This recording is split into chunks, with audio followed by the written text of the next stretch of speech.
Hi friends, today we will discuss a poem called Lochinvar by Sir Walter Scott. First of all, we will discuss about the title of the poem, then we will go on discussing the other things in the poem. Lochinvar is a fictional romantic hero of the ballad Marmion written by Sir Walter Scott. Lochinvar is a brave knight who arrives unannounced at the bridal feast of Ellen, his beloved, who is about to be married to a laggard in love and a dastard in war. Lochinvar claims one dance with the bride and dances her out the door, swooping her up onto his horse, and they ride off together into the unknown place. Now we will see something about the poet. Sir Walter Scott was a British historical novelist, poet, playwright or dramatist, and historian. Many of his works remain classics of both English language literature and of Scottish literature. The present poem is taken from his collection of ballads called Marmion, written in the year 1808. And we will see something about the form of the poem. Uh, Lochinvar is a ballad. Ballad means a short narrative folk song whose distinctive style crystallized in Europe in the late Middle Ages and persists to the present day in communities where literacy, urban contexts, and mass media have little affected the habit of folk singing. The term ballad is also applied to any narrative composition suitable for singing. In our cultural context, ballad is a Lavani Pada, which is sung by the farmers at the time of harvesting.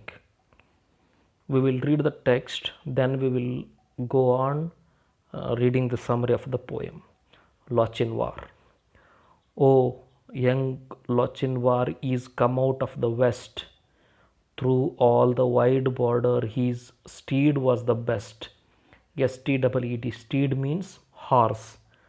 And save his good broad sword, he weapons had none, he rode all unarmed, and he rode all alone, so faithful in love, and so dauntless in war. There never was knight like the young Lochinvar. He stayed not for brake, and he stopped not for stone. He swam the Esk river where ford there was none. But ere he alighted at Netherby gate, the bride had consented, the gallant came late. For a laggard in love and a dastard in war was to wed the fair Ellen of brave Lochinvar. So boldly he entered the Netherby hall among the bride's men and kinsmen and brothers and all. Then spoke the bride's father, his hand on his sword. For the poor craven bridegroom said never a word. O come you in peace here, or come you in war, or to dance at our bridal young Lord Lochinvar. I long wooed your daughter, my suit you denied. Love swells like the Solway, but ebbs like its tide. And now I am come with this lost love of mine to lead but one measure, drink one cup of wine. There are maidens in Scotland more lovely by far that would gladly be bride to the young Lochinvar. The bride kissed the goblet, the knight took it up. He quaffed off the wine and he threw down the cup. She looked down to blush and she looked up to sigh, with a smile on her lips and a tear in her eye. He took her soft hand ere her mother could bar. Now tread we a measure, said young Lochinvar. So stately his form, and so lovely her pace, that never a hall such a galliard did grace. While her mother did fret and her father did fume, and the bridegroom stood dangling his bonnet and plume, and the bride maidens whispered, it were better by far to have matched our fair cousin with young Lochinvar. One touch to her hand, and one word in her ear. When they reached the hall door, and the charger stood near, so light to the croup the fair lady he swung, so light to the saddle before her he sprung. So see one, we are gone over bank, bush, and score. They will have fleet steeds that follow, quoth young Lochinvar. There was mounting among Grimace of the Netherby clan, posters, Penwicks, and Musgraves. They rode and they ran.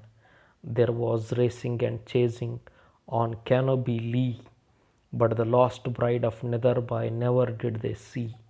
So daring in love and so dauntless in war. Have you ever heard of gallant like young Lochinvar? Now we will read the summary of the poem. Lochinvar is the young promising knight of the Highlands.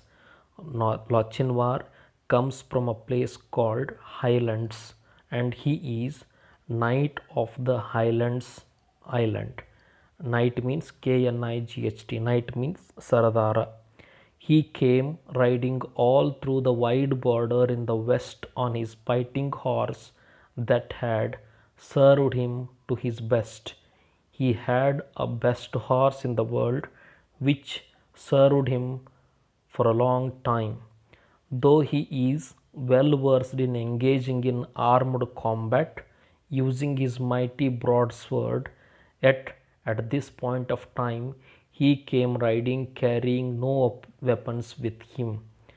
Lochinvar was very expert in war, but at this time he come without bringing any weapons with him. Throughout his meaningful journey, as he considers it to be, he rode unarmed and all by himself, and there were no people to accompany him in his journey. He is so faithful to the girl that he loves, and still more dauntless. Lochinvar is so faithful to the lady he loves. At the same time, he is a brave warrior in the war field, intrepid and persevering.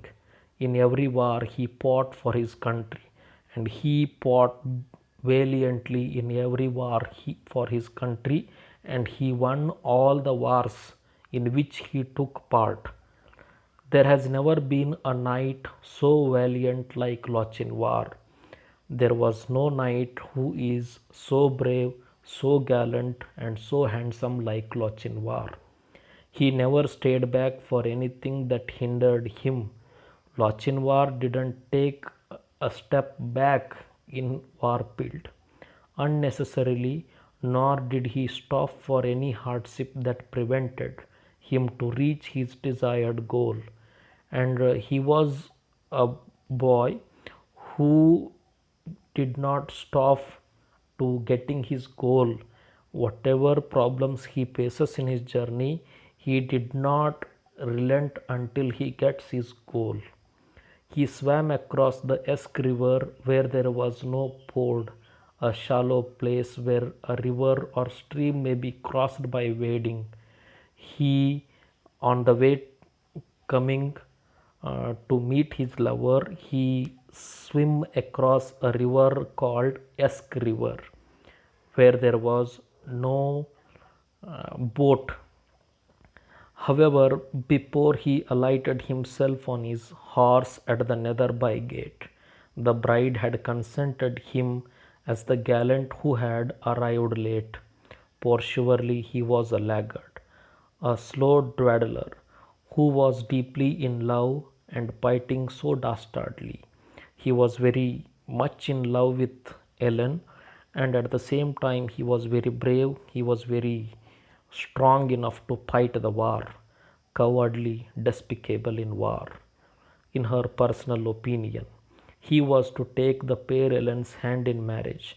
Actually, what has happened, uh, some time ago, the father of Ellen consented to the marriage of Ellen and Lochinvar, but some unexpected happenings changed the course of their marriage. He entered the Netherby hall so boldly, even at the presence of the bride's men and kinsmen. He enters the Netherby hall where the marriage is taking place. He enters so bravely, and he doesn't care that there are bridesmen and her kinsmen are also there, and her brothers and all her relatives are there. The poor craven bridegroom never said a word. All the while, Ellen was standing aghast. She was very much surprised to see that Lochinvar is in the marriage hall. The bride's father stood up. When Lochinvar enters into the hall, the bride's father, Ellen's brother, stands up holding his sword, spoke up and asked Lochinvar whether he came here in peace or with an intention of war. The father of Ellen asks Lochinvar whether he came to the marriage hall to make a peace or make a pact or with an intention of war or to dance at their bridal, or whether he has come to dance in the marriage of Ellen. Lochinvar boldly replied that he long wooed the Lord's daughter. Lochinvar, unafraid of her father, expresses his love for Lord's daughter, Ellen. His rightful suit was denied, and he says, "She was my girl, but you denied her to give me." The love that swells like the Solway but ebbs like its tide.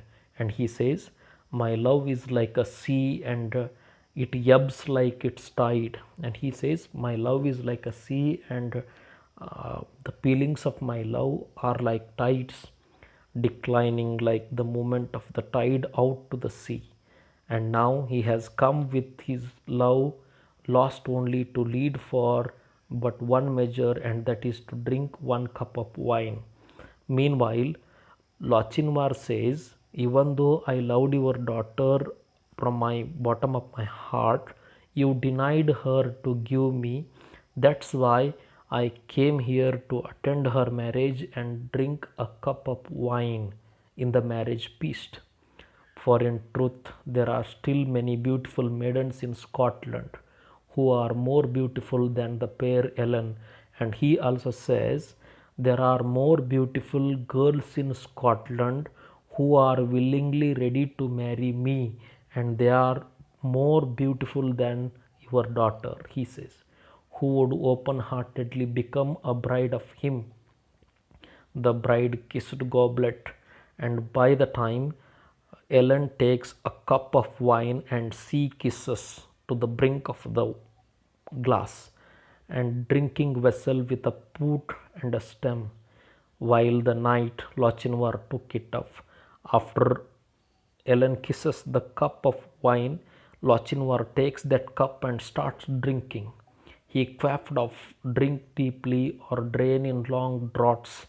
He drinks the wine as if he has been in a great draught. Then he threw down the cup. After drinking the wine, he throws the cup in the hall. Ellen blushed as she looked down and sighed when she looked up. By the time Ellen was blushing, her, her face was becoming more and more beautiful in her bridal dress. Though tears came to her eyes, yet she smiled with loving lips.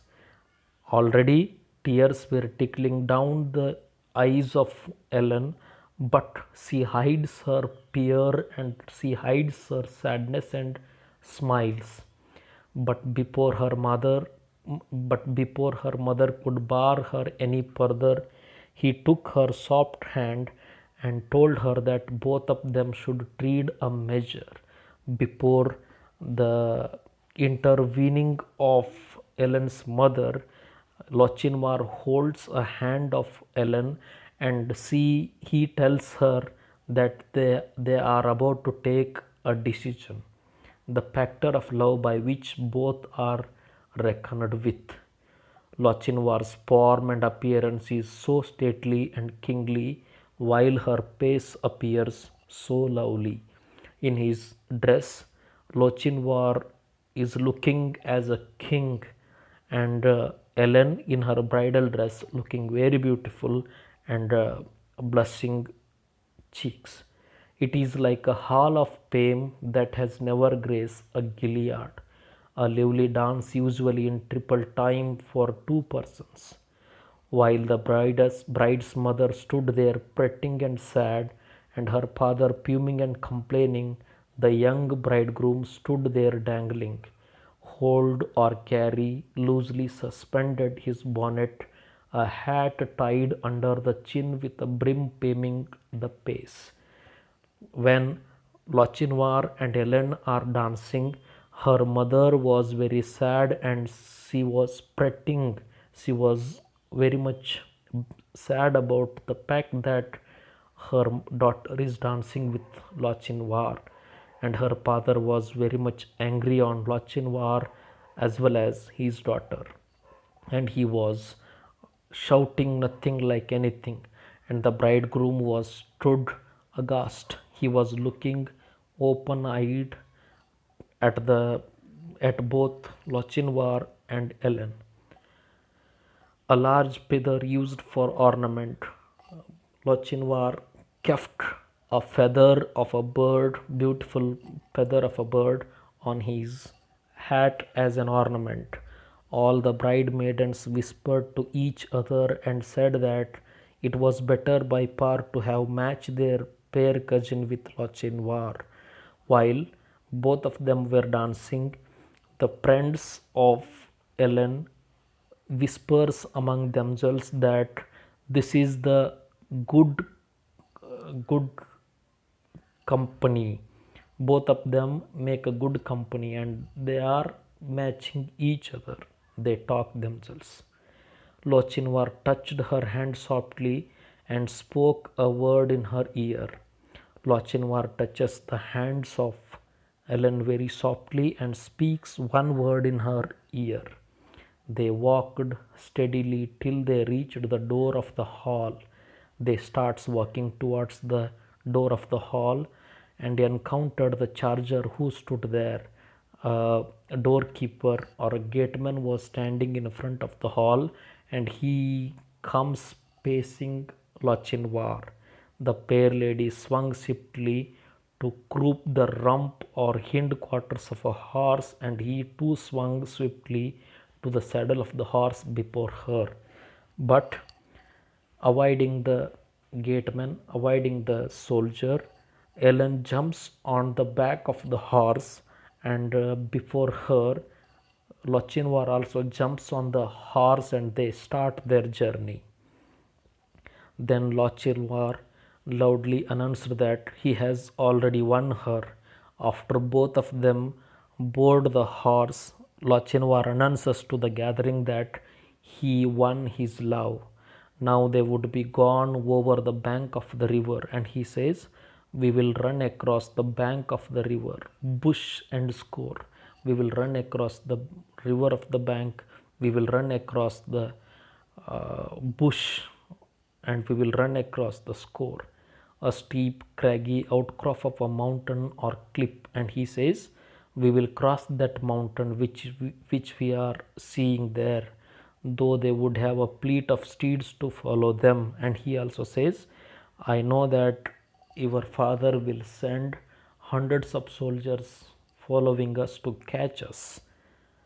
The Grames from among the Netherby clans, including the Posters, Penwicks, and Musgraves, mounted their horses and rode and ran as fast as they could.